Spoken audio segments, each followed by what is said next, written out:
بسم اللہ الرحمن الرحیم۔ صدر اسلام میں جب شروع میں مکہ اور نیا دین کی دعوت، مدینہ سے دو لوگ آئے، اوس و خزرج، کئی سالوں لڑتے رہتے تھے، دو قبیلے، بڑے قبیلے تھے۔ دو لوگ ایک قبیلے سے آئے، کہاں آئے؟ مکہ آئے۔ آ کر مکہ کے لوگوں کو کہا کہ بھائی ہم مصیبت میں پھنسے ہوئے ہیں، ہماری مدد کرو۔ انہوں نے کہا ہم تمہاری کیا مدد کریں، ہم تو خود پھنسے ہوئے ہیں۔ کہا کیا ہوا؟ کہا ہمارے درمیان میں سے ایک کھڑا ہو گیا ہے، وہ کہتا ہے خدا کی عبادت کرو، ہم تو خود مشکل میں ہیں، ہم تمہارے لیے کچھ نہیں کر سکتے، جاؤ۔ اب دونوں بڑے جا مایوس ہوئے، جانے لگا۔ کہا رکو، خبردار، خانہ کعبہ کے پاس جانا تو کانوں میں کچھ ڈال کے جانا۔ کہا کیوں؟ کہا وہ شخص کوئی کلام کرتا ہے، لوگ اس کی طرف کھنچے چلے جاتے ہیں۔ اب یہ دونوں کانوں میں کچھ ڈال کر چلے گئے۔ اب جب یہ وہاں پہنچے، انہوں نے سرکار دو عالم کو دیکھا، اللہم صلی علی محمد وآلہ۔ اب وہ کچھ ارشاد فرما رہے ہیں، اب ان کو تو آواز نہیں آ رہی۔ اب دونوں نے ایک دوسرے کو دیکھا کہ جب ہم مدینہ واپس جائیں گے تو لوگ ہم سے پوچھیں گے کہ کیا ہوا؟ ہم بولیں گے کوئی مسئلہ تھا، تو بولیں گے کیا مسئلہ تھا؟ کوئی شخص تھا، تو وہ شخص کیا کہہ رہا تھا، تو ہم کیا کہیں گے لوگوں کو؟ کہا تو پھر کانوں میں سے ہٹاؤ۔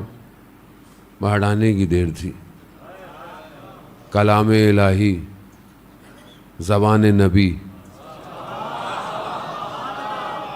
سنا، بدل گئے۔ یہی تو تھے جنہوں نے جا کے مدینہ کو تیار کیا تھا، یہی دو تھے جنہوں نے مدینہ کو تیار کیا۔ عزیزان محترم، یہ کلام میری زندگی میں کہاں ہے؟ فی الحال تو میں یہیں رک جاؤں، کلام میں تو میں بعد میں آؤں گا۔ کیوں یوز ٹو نہیں ہوں میں؟ آج کی لینگویج میں یوز ٹو نہیں ہوں میں۔ چینل آ رہا ہو، قرات آ رہی ہو، کوئی ریل آ جائے۔ اچھا، ریل بھی الگورتھم کے ساتھ آتی ہے، ہمارے یہاں قرات کی ریل ہی نہیں آتی، کیونکہ قاری آ جائے، آتا ہی نہیں ہے۔ جو سرچ کریں گے وہی آئے گا بھائی، یا جو بولیں گے وہ آئے گا، کیونکہ وہ تو اے آئی کا دور ہے نا۔ ابھی میں آپ سے باتیں کر رہا ہوں نا، اور اگر میرا انٹرنیٹ آن ہے تو میں نے انسٹا آن کرنا ہے، میں نے فیس بک آن کرنا ہے، وہی آئے گا، وہی باتیں آئیں گی جو آپ ہوتے ہیں۔ اب آپ جو سوچتے ہیں، جوتے، کپڑے جو بولتے ہیں وہی ایڈ آتے ہیں۔ اچھا، یہ بھی اتنا سیاںا ہے، قرآن کی باتیں کرو، قرآن نہیں لائے گا یہ، کیونکہ وہ دنیا کے لیے ہے۔ لیکن بہرحال پھر بھی الگورتھم ہے، جو سرچ کرو گے وہ آئے گا۔ کتنا ڈھونڈتا ہوں میں یوٹیوب میں اچھے قاریوں کو، عادت نہیں ہے۔ اگر ابھی عادت نہیں ہے تو روز محشر اس سے کیسے باتیں کروں گا؟ کیا بات کروں گا؟ وہ تو یہی کہے گا تمہیں پوری زندگی اتنی فرصت نہیں تھی، میں تم سے بات کرنا چاہتا تھا۔ قرآن کیا ہے؟ کلام الہی ہے نا۔ کلام یعنی وہ بات کا، خدا بات کرنا چاہتا ہے۔ جب خدا بات کرنا چاہتا ہے تو کیا کرے؟ قرآن کھولو، قرآن ہے۔ حضرت موسیٰ سے کہہ رہا ہے، یہی تو ہے کلام، وہ کلیم اللہ ہیں، اللہ کلام کر رہا ہے۔ خدا قرآن دے کر کہہ رہا ہے میں تم سب سے کلام کر رہا ہوں، مگر تمہارے پاس فرصت۔ خدا سورہ طٰہٰ میں اپنے نبی سے کہہ رہا ہے، القیت علیک محبۃ منی، موسیٰ ہم نے اپنی محبت کا عکس تمہارے اوپر ڈالا، محبت کا عکس ڈالا، تاکہ تمہیں اپنی نگاہوں کے سامنے بلند کر پائیں۔ عزیزان موت، یہ محبت کیا ہے جو خدا اپنے نبی کو دے رہا ہے، اور عکس دے رہا ہے، ریفلیکشن دے رہا ہے۔ تو کیا ہم نے کبھی زندگی میں اس محبت کو محسوس کیا؟ کیا میں نے اپنے آپ کو اتنا پاک کیا کہ یہ ریفلیکٹ ہو کیونکہ یہ قلب کے اوپر جائے گی. قلب جو ہے ایک تو یہ جو شنوبر قسم کا ہارٹ ہے یہ بھی امپورٹنٹ ہی ہے, ظاہر ہے. یہ دھڑکنا بند ہو جائے اسٹوری ڈیڈ ہو جاتی ہے بندے کی.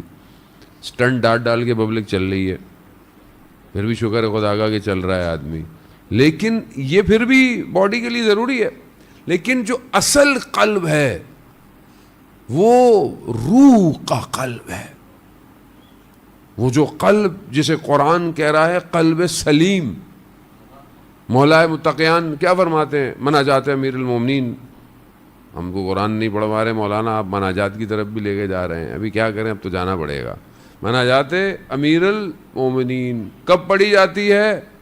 کوفہ کے مسجد کے احکام میں وفاتی کے اندر ہے. رمضان میں بھی پڑھ سکتے ہیں, کبھی پڑھ سکتے ہیں. مناجات کس کو کہتے ہیں؟ سرگوشی کو کہتے ہیں, آہستہ بات کرنے کو کہتے ہیں. جب کوئی کسی کے بہت قریب ہو تو آہستہ بات کرتا ہے. تو امیر المومنین مناجات کر رہے ہیں, اللہم انی اسألک یوم لا ینفع, پروردگار میں تجھ سے سوال کرتا ہوں کس دن کا جس دن کوئی چیز نفع فائدہ نہیں دے گی سوائے اس کے جو قلب سلیم لے کر آئے گا. وہ قلب کون سا ہے؟ یہ والا ہے. وہ قلب ہے, وہ مقام ہے کہ جہاں حدیث قدسی بیان کرتی ہے کہ پروردگار کہتا ہے کہ میں کسی چیز میں سما نہیں سکتا سوائے قلب مومن کے. وہ خدا جو کسی چیز پہ نہیں آ سکتا وہ قلب مومن میں آتا ہے. عزیزان محترم, یہاں اس پہ پاک چاہیے. آیت اللہ قاضی طباطبائی یہی تو فرماتے تھے کہ یہ قلب صرف خدا کا ہے, اسے دنیا کو کرائے پہ مت دو. ہاں دو, یہ چیزیں یہیں رہ جائیں گی. اب یہ کلام یہی کہہ رہا ہے کہ موسیٰ ہم نے اپنی محبت کا عکس تمہارے اوپر ڈالا. عکس ڈالا. ہم کھو گئے ہیں دنیا میں. میں اپنی بات خدا نخواستہ آپ کو نہیں ہے, ہم پھنس گئے ہیں. ہم چھوٹی چھوٹی سی تعریفوں میں پھنس گئے. وہ نہ جانے کیا دینا چاہتا ہے, وہ کیسی پاکیزگی دینا چاہتا ہے. وہ کہتا ہے میں عطا کرنے سے نہیں تھک رہا. وَيَرْزُقُ مِنْ حَيْثُ لَا يَحْتَسِبُ سورۃ طلاق میں, کہ میں رزق ایسی جگہ سے دیتا ہوں تم گمان نہیں کر سکتے. گمان نہیں, لیکن میں پریشان ہوں کیونکہ میں اس سے دور ہوں نا. اس سے دوری پریشانی ہے. اس سے دور ہوں, ادھر بھٹک رہا ہوں ادھر بھٹک رہا ہوں. اس کے جو قریب ہے, جو اس کا علم ہے, وہ پھر اس کو بھی وہی علم دیتا ہے. اور جسے وہ علم میں سے کچھ مل جائے تو وہ کیا علم ہے؟